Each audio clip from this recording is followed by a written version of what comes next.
Sitegemei leo hii nijiite nimeokoka, lakini nina mpenzi, nipo kanisani. Nina mpenzi, una mpenzi ambaye anytime unaweza ukazurula naye popo tunapotaka. Awe ni nyumbani kwake, utamfuata, utaenda kumfulia. Ni binti, utaenda kumfulia, utaenda kufanya chochote. Sitegemei kama ndio maana ya kuokoka. Hapana, huo ni upagani pyu. Katika kitabu cha Luka sura ya 9 mstari wa 23 anasema, akawaambia wote, mtu yoyote akitaka kunifuata na ajikane mwenyewe, ajitwike msalaba wake kila siku, anifuate. Maisha ya wokovu yana kanuni. Ukitaka kumfuata Yesu, ukitaka kuishi maisha ya kujiita umeokoka, nikitaka kuishi maisha ya kujiita nimeokoka, si kujiita tu au nikayaishi hayo maisha, yana kanuni zake.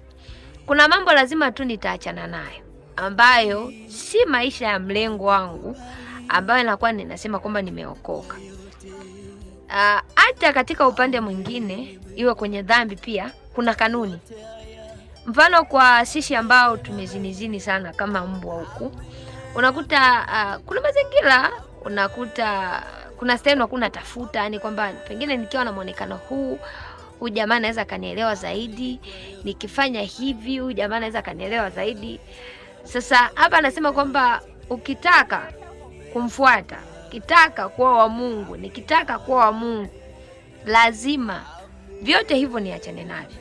Yaani kuokoka si kuokoka ambako mimi leo hii nitasema kwamba nimeokoka, lakini bado na mambo mengi machafu. Na vitu vingi vichafu.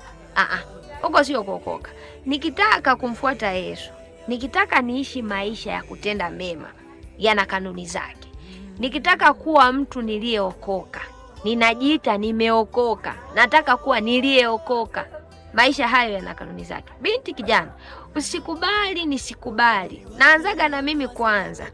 Hakuna kitu ambacho nakuja kusema basi kwamba nakusemea no, naanza na mimi. Yaani kwamba mimi Esther nisikubali kuwa hapo kanisani, lakini bado nina mambo mengi machafu kichwani mwangu.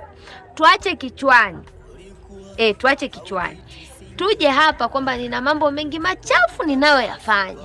Kwenye kufikiri wazo lote baya linaweza likakujia. Hilo najua.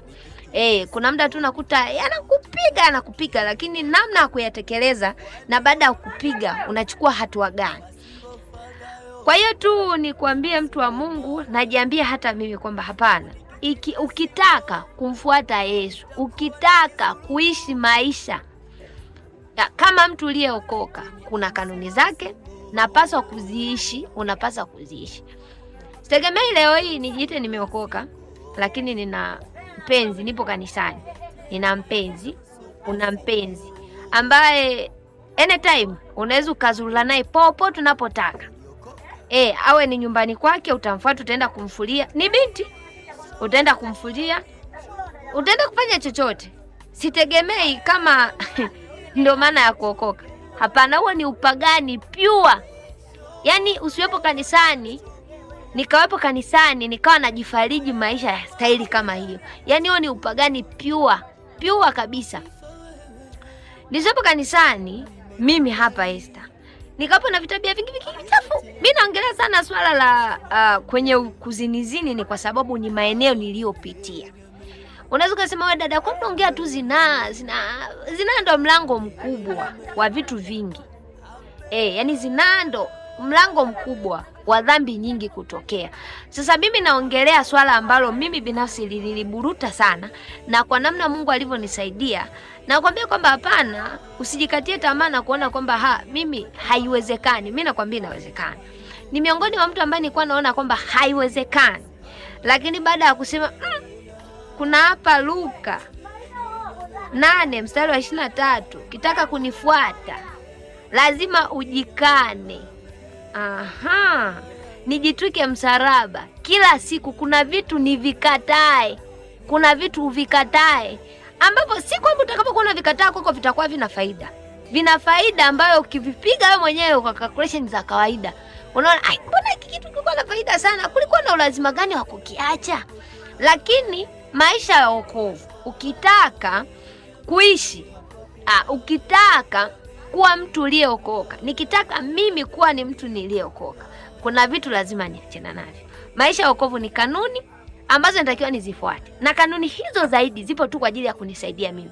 Kuambia kwamba ukitaka kunifuata lazima ujikane, matakwa yangu binafsi yanakuwa hapo. Kwa sababu leo hii kama mimi maisha niliyokuwa nayaishi, kuna muda anaanza kucheka sana kwa mwe. Hivi kwenye umalani yuko anafanya hivi, kwenye kuzinizini kama mbwa kule. Hivi nini kimeongezeka? Kwamba ni nywele hizi zimeongezeka, labda ni hata sura yenyewe ni kama havifanani, sura yenyewe imekaa tu. Hivi nilikuwa naenda huko le kufanya nini? Ni maswali ambayo unakuta ukikaa unaanza kujiuliza kwenye ufahamu. Lakini pale ambapo unakuta Mungu kwa kipande kidogo amekuja amenisaidia, nimekuja kuelewa maana wokovu ni nini. Mimi nakwambia mtu wa Mungu, kuishi tu maisha ukiwa unatafuta kunyooka. Kwa sababu nikishasema nimenyoka moja kwa moja nitakuwa nakudanganya. Kuna maeneo pia mimi mwenyewe natafuta kunyoka. Siwezi nikamwambia kwamba mimi nimenyoka. Hapana. Mimi mwenyewe natafuta kunyoka. Kuishi maisha ya kunyoka, kutafuta jitihada za kunyoka kabisa kwa moyo mweupe mkunjufu. Hiyo inawezekana. Inawezekana. Yaani usijikatie tamaa pengine kusema kwamba mimi nimefanya sana mabaya. Hapana. Anasema akamwambia, ukitaka kunifuata, si kwamba unapoamua ya maisha leo hii kubadilika, si kwamba ulikotoka hakuna faida. Iko faida ambayo wewe kwenye akili yako inakuwa inakwambia kwamba hapana, ukizinizini kama kimbwa, ni kama kuna kanamna fulani hakuna feel kwenye kamwili. Alafu kisha feel kwenye kamwili, nini kinatokea? Ni vitu fulani ambavyo kwa sasa unakuta unajiuliza, unasema Mungu ulikonitoa ni mbali sana, na hapo uliponifikisha na kushukuru sana. Yote katika yote, maisha ya wokovu ni kanuni ambazo ukizifuata hizo, basi utafurahia wokovu.